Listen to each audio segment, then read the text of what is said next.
Very good morning, students. As you all know that we have done 2 chapters of history. Now we will start chapter number 3rd of history. The name of chapter is ruling the country side.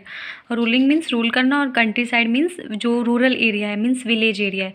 और यहाँ पे किसके rule करने की बात हो रही है? Yes, definitely east India company की. बिकॉज लास्ट चैप्टर में हमने पढ़ा है जो बक्सर बैटल था 1764 वाला, वो ईस्ट इंडिया कंपनी ने विन किया और जिसके कारण जो बंगाल स्टेट है उसका जो रूल है किसके पास आ गया? ईस्ट इंडिया कंपनी के पास. तो वो कैसे अपनी रूलिंग पॉलिसीज़ हैं कैसे उसको बनाती है और कैसे रूल करती है, ये हम देखेंगे इस चैप्टर में. Before the British came to India condition of the peasant was very good. जब ब्रिटिश यहाँ आए नहीं थे उससे पहले जो इंडियन पीजेंट्स हैं, जो किसान हैं, जो फार्मर्स हैं, उनकी कंडीशन बहुत अच्छी थी. They were leading a peaceful life, अच्छी पीसफुल लाइफ वो लीड कर रहे थे. The villages were self sufficient as they could produce everything in their own village they needed. और विलेजेस सेल्फ सफिशिएंट थे, उनको किसी की भी हेल्प की नीड नहीं थी. बिकॉज वो कुछ भी प्रोड्यूस कर सकते थे जो भी अपने चाहते थे अपने विलेज में, जिसकी उसको उनको नीड थी. They pay a small portion of their produce to king as a tax. और अपने वो जो प्रोड्यूस होता है टोटल जितना वो प्रोड्यूस करते थे उसका स्मॉल पोर्शन, एक छोटा सा पार्ट है, एज अ टैक्स वहाँ के किंग को दे देते थे. आपको पता है ईस्ट इंडिया कंपनी से पहले यहाँ पे किंग सिस्टम था. किंग्स होते थे, किंग रूल करते थे. उससे पहले वो किंग्स को टैक्स देते थे. During any natural calamity king reduce the revenue और some time accepted no revenue. और जब कोई कैलेमिटी होती थी, कैलेमिटी मतलब नेचुरल डिज़ास्टर वगैरह कोई है ना, जैसे ड्रोट है, फ्लड है, ऐसा कुछ होता था, किंग क्या करता था? रेवेन्यू को रिड्यूस कर देता था, मीन्स कम कर देता था. या फिर कई बार ऐसा होता था नो रेवेन्यू उनसे लेता भी नहीं था, मीन्स किंग उनके हेल्पफुल थे पीजेंट्स के. Colonial agrarian policy. Colonial means जो कॉलोनी थी ना, इंडिया कॉलोनी थी ब्रिटिश की, sorry tongue twister. Colonial means जो इंडिया कॉलोनी थी ना ब्रिटिशर्स की, और एग्रीगेरियन मीन्स एग्रीकल्चर से रिलेटेड. उनकी पॉलिसी क्या बनाई, उन्होंने क्या सोचा, ये हम देखेंगे. In previous chapter we have read the East India Company got the right to collect revenue of Bengal, Bihar and Odisha after the battle of Buxar. ये मैंने आपको अभी ऊपर बताया है. बैटल ऑफ बक्सर के बाद उनको क्या है, ईस्ट इंडिया कंपनी को राइट मिल गया कि वो कहाँ से रिवेन्यू कलेक्ट कर सकती है? बंगाल स्टेट से, बिहार से, ओडिशा से. ये 3 स्टेट उनके अंडर आ गई. The company needed money two by goods. अब कंपनी ईस्ट इंडिया कंपनी थी, वो अपना ट्रेड करने आई थी, तो उसको गुड्स खरीदने के लिए पैसे चाहिए होते थे, एडमिनिस्ट्रेशन के लिए चाहिए थे, आर्मी को मेंटेन करने के लिए, और वॉर एक्सपेंसेस, कोई वॉर होता था उसके खर्चों को भी के लिए भी उन्हें पैसे चाहिए थे. The ultimate of the company was to earn money. और जो अल्टीमेट मेन एम क्या था कंपनी का, कि वो मनी अर्न करना चाहते थे इंडिया से. Since land revenue was the main source of income. इसीलिए अब उनका क्या सोर्स रह गया था, मीन्स इंडिया से वो किस रूप में मनी अर्न कर सकते थे? Revenue means income. उनकी मेन इनकम क्या थी? रिवेन्यूज थी, land revenue. The British thought of earning more from revenue. वो सोचते हैं कि हम ज़्यादा कुछ इनकम कमा लें इन रेवेन्यू से, क्योंकि किंग था वो आपको बताया स्मॉल पार्ट लेता था बिल्कुल ही. अब इन्होंने क्या रिवेन्यू बढ़ा दिया. सो दे रिवाइज्ड और change the whole revenue system. या तो उन्होंने रिवाइज़ किया या पूरा रेवेन्यू सिस्टम उन्होंने चेंज कर दिया. The company introduced new revenue systems like permanent settlements. अब ये 3 आपके मेन रेवेन्यू सिस्टम आएंगे. Permanent settlement, Mahalwari system and Ryotwari system. ये हिंदी वर्ड है, Ryotwari and Mahalwari system. Permanent settlement के बारे में हम पहले पढ़ेंगे. Earlier zamindars in Bengal, Bihar and Odisha had been functionaries who held the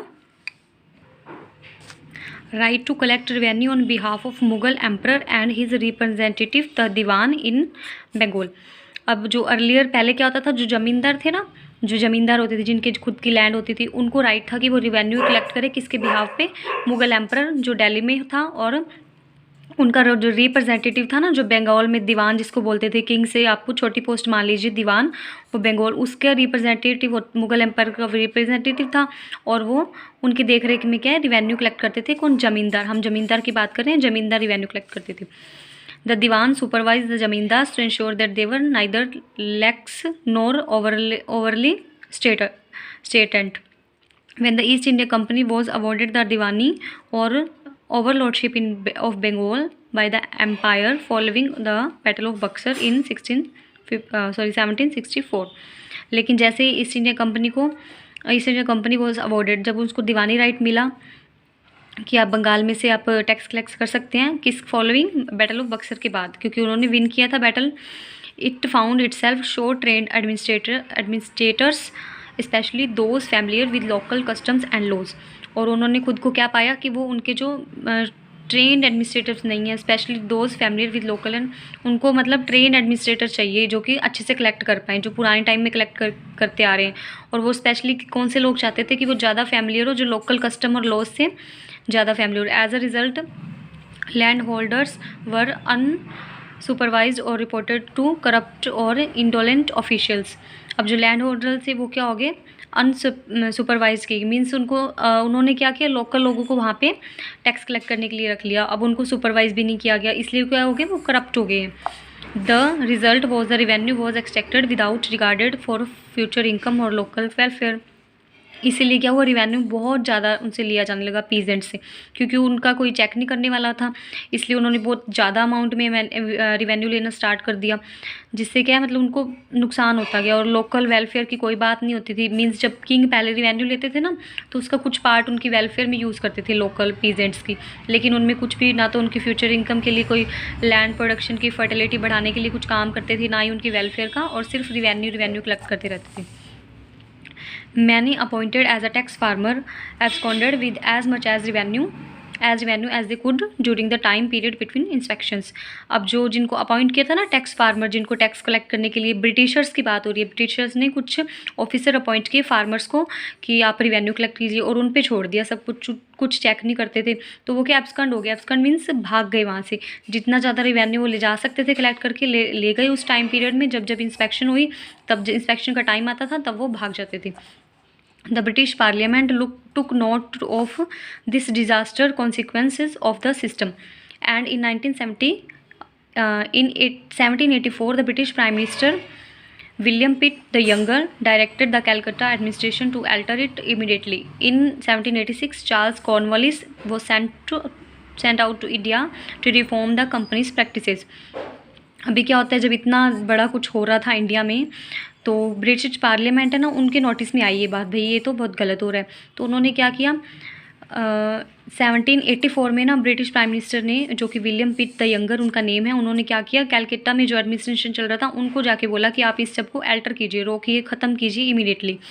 फिर उसके बाद 1786 में क्या किया, एक पर्सन को भेजा वहाँ पे, चार्ल्स कॉर्नवालिस, ये इंपॉर्टेंट पर्सन है, कॉर्नवालिस को यहाँ भेजा इंडिया में कि आप जो कंपनी की जो प्रैक्टिसेस हैं, जो वर्क वहाँ पे कर रहे हैं, जो रिवेन्यू सिस्टम वो चला रहे हैं, ये बिल्कुल भी ठीक नहीं है, आप इसको ठीक कीजिए जाके। मीन्स अपना एक ऑफिसर भेजा ब्रिटिश से यहाँ पर।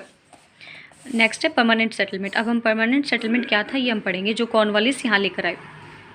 इन 1786 the East India company Court of Directors first proposed a permanent settlement for Bengal, changing the policy then being followed by Calcutta, which was attempting to increase taxation of zamindars. अब जो court of directors हैं east India company के, उन्होंने क्या किया, एक permanent settlement को introduce करवाया कि हम बंगाल में परमानेंट सेटलमेंट चलाएंगे, और जो पॉलिसी जो कि कलकत्ता फॉलो कर रहा था, उस पॉलिसी को उन्होंने चेंज करने का प्लान किया। और वो पॉलिसी क्या थी, was attempting to increase taxation of zamindars. उनका था कि जो टैक्सेशन है हम उनको इंक्रीज़ कर देते हैं, ये कैलकटा का सिस्टम था। तो उन्होंने कहा कि हम परमानेंट सेटलमेंट लेकर आएंगे, और नई पॉलिसी लेके जाएँ। कौन, Charles Cornwallis. Between 1786 and 1790 the new governor general Lord Cornwallis and sir John Shaw, ये इंपॉर्टेंट नेम है। एक तो गवर्नर जनरल कौन था, Lord Cornwallis plus John Shaw, वो बाद में गवर्नर जनरल बन गए थे। Entered heated debate over whether or not to introduce a permanent settlement with the zamindars. उनके दोनों के बीच में बहुत बड़ी सी हीटेड, बहुत मतलब क्या बोलते हैं, गुस्से वाली डिबेट हुई कि जो ये परमानेंट सेटलमेंट है इसको आपको इंट्रोड्यूस करना चाहिए कि नहीं करना चाहिए, इस बात पे। Shore argue that the native zamindars would not trust the permanent settlements to be permanent and that it would take time before they realized it was genuine. John Shore क्या आर्ग्यू कर रहे थे कि जो नेटिव ज़मींदार है, नेटिव मतलब वहाँ के जो बेसिक, जो वहीं के रहने वाले ज़मींदार हैं, वो ट्रस्ट नहीं करेंगे परमानेंट सेटलमेंट को भी परमानेंट किया जाए, और उनको ऐसा बाद में रियलाइज़ होगा कि वो सच में जेन्युइन था, बहुत अच्छा मतलब पॉलिसी थी परमानेंट सेटलमेंट की। The main aim of the introduction of the permanent settlement was to resolve the problem of agrarian crisis and distress famines of the 1770s which had resulted in lower agriculture output. और जो main M था ना permanent settlement को introduce क्यों करना है, एक तो ये था भी वो सारी प्रॉब्लम है ना एग्रीकल्चर की क्राइसिस होते हैं, जो मीन्स जो क्रॉप्स हैं वो अच्छी नहीं होती हैं और बाद में जो उनको नुकसान हो जाता है पीजेंट्स को, और जो बाद में मतलब जो परेशानियाँ आती हैं फेमाइंस, मतलब जो फेमाइन हुआ उस 1770 में, उन सब को रिजॉल्व करने के लिए मेन इंट्रोड्यूस करवाना था परमानेंट सेटलमेंट को, जिससे क्या है लोअर एग्रीकल्चर आउटपुट हो रहा था। The British officials thought that investment in agriculture trade and the resources of the revenue of the state could be increase by agriculture. British officer thought, उन्होंने सोचा कि जो इन्वेस्टमेंट है ना एग्रीकल्चर में, ट्रेड में और resources of revenue of the state, ये सब इंक्रीज़ किया जा सकता है किससे, सिर्फ एग्रीकल्चर से। अगर एग्रीकल्चर अच्छा होगा तो सब कुछ इंक्रीज़ हो जाएगा। For this permanently fixing the revenue, और इसके लिए क्या करना चाहिए कि हमें रेवेन्यू को परमानेंटली फिक्स कर देना चाहिए भी, आपको इतना इतना पे करना है एवरी ईयर या एवरी मंथ, जैसे भी उनका सेटलमेंट था। And securing the rights of property was done, और जो प्रॉपर्टी राइट है वो भी सिक्योर हो जाएंगे इससे भी, जिसकी प्रॉपर्टी जिसका लैंड है वो उसका कोई उसको सिक्योरिटी मिल जाएगी। A system came to be known as permanent settlement। उस सिस्टम को हम क्या बोलते हैं, परमानेंट सेटलमेंट। नेक्स्ट है the scheme was introduced in 1793 by Cornwallis. आपको ये मेन डेट ध्यान रखनी है, जो परमानेंट सेटलमेंट कब आया, 1793 में कॉर्नवालिस के द्वारा लाया गया। Its main feature were, main features क्या थे इसके, the state had no direct contact with the peasants, they authorized zamindars to collect revenue from the peasants on their behalf। जो डायरेक्ट स्टेट का मीन्स गवर्नमेंट का और peasant का direct कोई contact नहीं है, कोई ऑथराइज्ड वो जमींदार अपॉइंट करेंगे जिससे कि वो पीजेंट से स्टेट के बिहाफ पे रिवेन्यू कलेक्ट करेंगे। द जमींदार्स कुड सेल और एंड परचेज लैंड, जमींदार्स हैं वो ज़मीन को खरीद और बेच सकते हैं। The zamindars were made hereditary honours of the land under their possessions, और ज़मींदार को हेरिडिटरी ऑनर बना दिया लैंड का, मीन्स किसी एक पर्सन की जो लैंड है वो नेक्स्ट उसके बेटे की हो जाएगी, फिर उसके बेटे की ऑटोमेटिकली हो जाएगी, वो हेरिडिटरी बना दिया उनको।